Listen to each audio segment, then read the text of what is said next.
අද වන විට පාසල් පද්ධතිය තුළ දෙමව්පියන්ගේ මුදල් එකතු කරලා ටෙලිවිෂන් යන්ත්‍ර ඒ වගේම ස්මාර්ට් බෝඩ්ස් ලබා ගැනීමේ වැඩපිළිවෙලක් ක්‍රියාත්මක වෙනවා. මම ඔන්න උදාහරණයක් කියන්නම්. ඇවිලිපිටිය වීරබා ආදර්ශ විද්‍යාලයේ පනාමුර තියෙන්නේ. ශ්‍රී මේදානන්ද ප්‍රාථමික විද්‍යාලයේ පනාමුර රාජකීය විද්‍යාලයේ එහෙම මුදල් එකතු කිරීමක් සිදු වෙලා තිබෙන කියන එක දෙමව්පියන්ගෙන් අපිට තොරතුරු ලැබිලා තිබෙනවා. චක්‍රලේඛයක් කරා ඔබතුමිය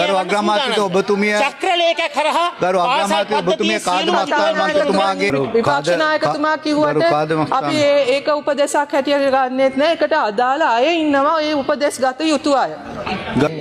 අපි අමාත්‍යාංශයක් හැටියට චක්‍රලේඛන එළියට දාලා තියෙනවා. ඒක මම ඊට කලිනුත් කියලා තියෙනවා. කිසිසේත්ම පාසල් මට්ටමින් දෙමව්පියන්ගෙන් මුදල් එකතු කිරීමට කිසිම අවශ්‍යතාවයක් නැහැ. ඒක කරනවා නම් වහාම නවත්තන්න කියලා මම මේ ප්‍රසිද්ධියේ කියනවා. මොකද අපි ස්මාර්ට් බෝඩ් ද්විතීක පාසල් සියල්ලටම බෙදා දීමේ වැඩපිළිවෙල දැන් ආරම්භ කරලා තියෙන්නේ. ඒ නිසා ඒ පිළිබඳ